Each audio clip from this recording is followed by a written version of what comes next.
Bonjour à tous dans ma chaîne Astube. Dans cette séance, je vais vous montrer ou je vais vous apprendre comment travailler avec Microsoft Office Word. Donc, le lancement, on a déjà vu dans l'introduction comment lancer Microsoft Office Word. Dans cette séance, donc on va voir comment utiliser Microsoft Office Word. On va voir aussi quelques généralités, donc le ruban qu'on a déjà expliqué dans l'introduction, qui est constitué de plusieurs menus: menu accueil, insertion, mise en page, référence, etc. Donc ces menus diffèrent d'une version à une autre. Donc il y a une petite différence entre le Word 2007 et Word 2013 et 2010 et 2016. Donc il y a une petite différence entre les versions concernant les menus. Mais pour les commandes, on trouve presque toutes les commandes, mais il y a simple changement dans les répartitions de ces commandes sur ces menus. Donc le ruban, il est constitué de plusieurs menus. Donc les onglets, donc les onglets ou les menus, c'est la même chose. Donc les onglets, le ruban compte 7 onglets principaux. Chacun représente un domaine d'activité. Les groupes, chaque groupe d'onglets contient plusieurs groupes. Chaque onglet contient plusieurs groupes qui réunissent des éléments connexes. Les commandes, une commande est un bouton, un menu ou une zone pour entrer des informations. Donc ici par exemple la taille de police, donc c'est une liste, mais aussi je peux saisir dedans, dans cette zone de texte, je peux saisir une taille du texte que je veux modifier. Donc aussi pour la police, je peux écrire dans cette liste de police, je peux écrire ici la police, si je connais bien sûr le nom de la police. Donc le lanceur de boîte de dialogue. Donc ici on a chaque groupe de commandes. Par exemple ici on a un groupe presse papier, groupe police, groupe paragraphe. Donc on trouve dans des groupes particuliers, pas dans tous les groupes, on trouve un petit bouton qui se trouve en bas et à droite qui s'appelle les lanceurs de boîte de dialogue. Donc qu'est-ce qu'il contient ces boîtes de dialogue? Donc certains groupes ont une petite flèche en diagonale dans le coin inférieur appelé lanceur de boîte de dialogue. Si on clique dessus, donc on affiche d'autres options associées à ce groupe. Bien sûr, on trouve toutes les commandes dans cette boîte de dialogue, donc toutes les commandes qui est affichées sur ce groupe, mais aussi on trouve des options supplémentaires. Donc les onglets supplémentaires. Bien sûr, on a vu par défaut qu'il y en a 7 onglets, mais lorsqu'on insère des objets et on les sélectionne, on obtient en plus d'autres onglets. Par exemple ici l'onglet format qui s'affiche lorsqu'on sélectionne une image ou une forme de façon générale. Donc cliquez sélectionner l'image. Donc ici on a inséré une image, on a sélectionné cette image, l'outil image apparaît. Donc cliquez sur l'onglet format,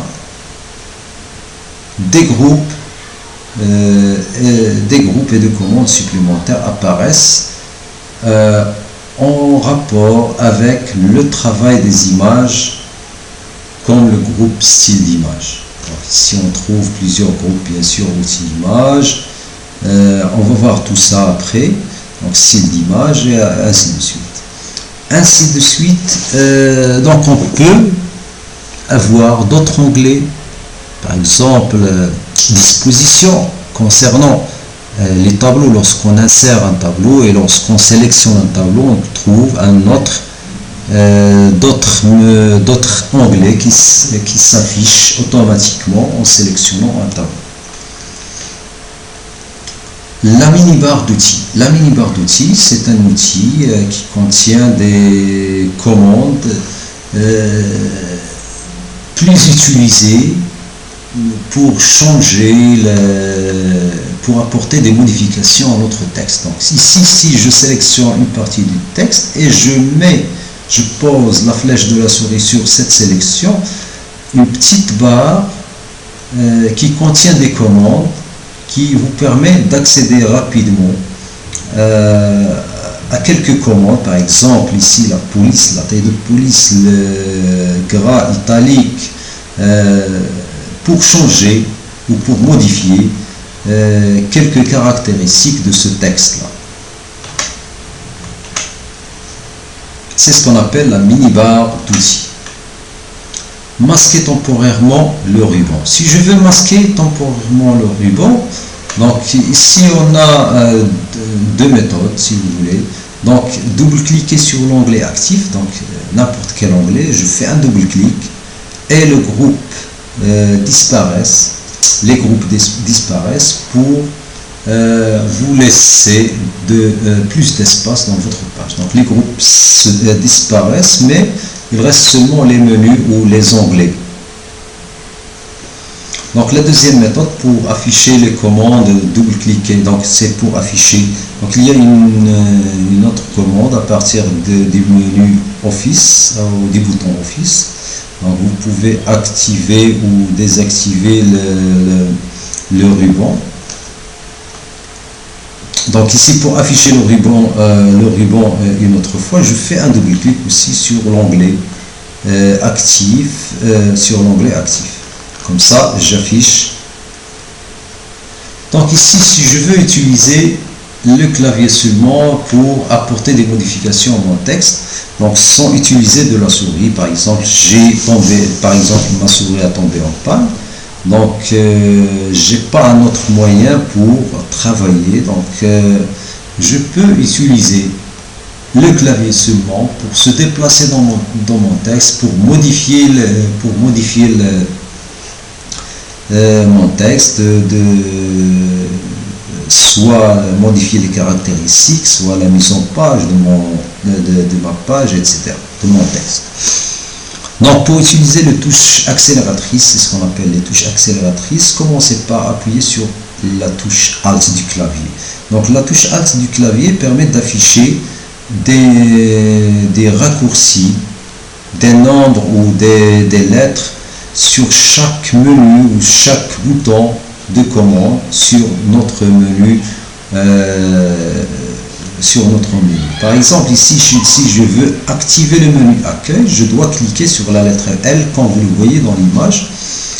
Ou si je veux, par exemple, si je clique sur le menu accueil, si je clique sur L, une autre image s'affiche, si vous voulez, qui vous permettent qui donne des raccourcis à chaque commande. Ici on voit seulement des lettres ou des raccourcis concernant les menus seulement, ou les onglets seulement, mais lorsqu'on choisit la lettre correspondante à l'onglet, donc là, toutes les commandes de cet onglet-là contient en Microsoft Office Word leur donne des raccourcis. Donc chaque commande correspond à un raccourci. Donc si je veux par exemple mettre un texte en gras, donc je clique sur le raccourci du bouton gras et ainsi de suite. Les marches. Les marges, donc bien sûr, on a déjà parlé de ça dans l'introduction. Les marges, chaque page contient 4 marges. La marge haut, les 4 marges, haut, bas, gauche, droite. Donc, et par défaut, les marges ont toujours la taille de 2,5 cm. Mais je peux les changer, bien sûr, à partir du menu ou onglet mise en page. Choisir marge personnalisée et fenêtre mise en page. Donc, cette fenêtre mise en page, je peux changer la taille de chaque marge. Donc l'orientation de la page, donc je dois cliquer sur mise en page, orientation, choisir l'orientation portrait ou paysage. Donc on va voir ça rapidement. Donc je lance Microsoft Office Word. Donc ici c'est notre page web. Donc ici les marges, comme vous le voyez ici, c'est 2,5 cm. Donc si je veux changer, donc je clique sur la mise en page. Donc ici les marges, je clique sur marge et je choisis marge personnalisée. Dans cette boîte de dialogue, donc il vous donne la marge haute, la marge gauche, la marge basse, la marge droite. Donc je peux changer en cliquant sur ces flèches là pour augmenter ou diminuer la taille des marges, ainsi que l'orientation de la page. Donc je peux changer l'orientation de la page en portrait ou en paysage. Par défaut on obtient une page portrait. Donc je peux changer son orientation. Donc regardez ici, je vais vous montrer la page. Ma page, voilà, ici c'est une page portrait. Donc je peux changer en paysage et je clique sur OK. Comme ça vous voyez que ma page est devenue paysage. Je peux le changer à partir aussi de la commande orientation portrait paysage. Voilà. Donc la taille de la page, bien sûr, par défaut, c'est la page A4, 21 cm de largeur et 29 cm de hauteur. Mais je peux changer sa taille à d'autres tailles, par exemple ici, la taille d'une lettre, la taille légale, la taille exécutive, la taille A5, c'est à peu près la moitié de la taille A4. La taille A6, c'est la moitié de la taille A5, ainsi de suite.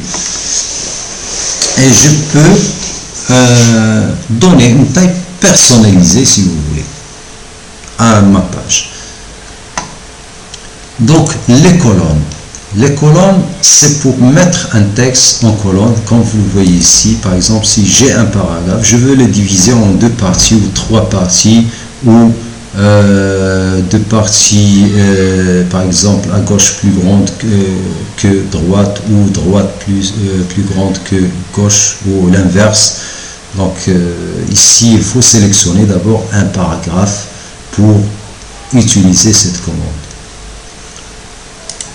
Donc on continue, toujours, on continue. Donc format de papier. Donc format de papier, il y en a des papiers A4, c'est ce qu'on a précisé tout à l'heure. Donc la taille, c'est le format de papier, soit A4, soit A5, soit A6, etc. Donc, première page différente. Donc, pour avoir, par exemple ici, si je veux, j'ai un document qui contient plusieurs pages. Donc, je vais insérer d'autres pages. Donc, page vierge, page vierge, page vierge, page vierge. Par exemple, ici, j'ai 5 pages. Comme vous le voyez ici, 5 pages. Je suis toujours dans la première page.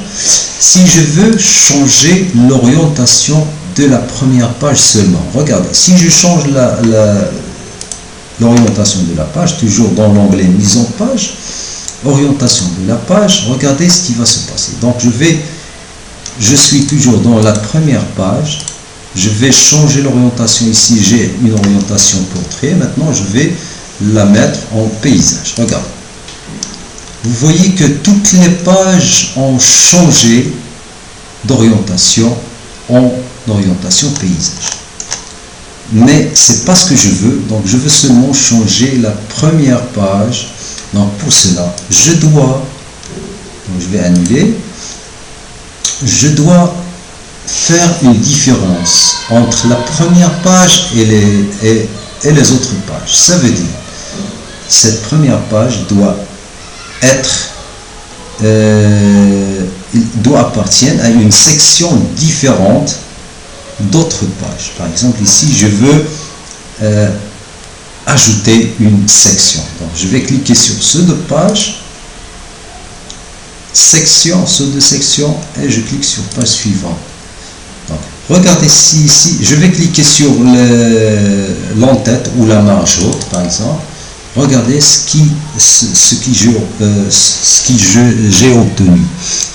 Section, en-tête section 1, en-tête section 2. Maintenant, j'ai la première page qui appartient à une section, c'est la section 1, et toutes les autres pages, le reste des pages, il appartient à la section 2. Donc maintenant, je peux faire un changement de page, un changement d'orientation, seulement à la section 1. Non.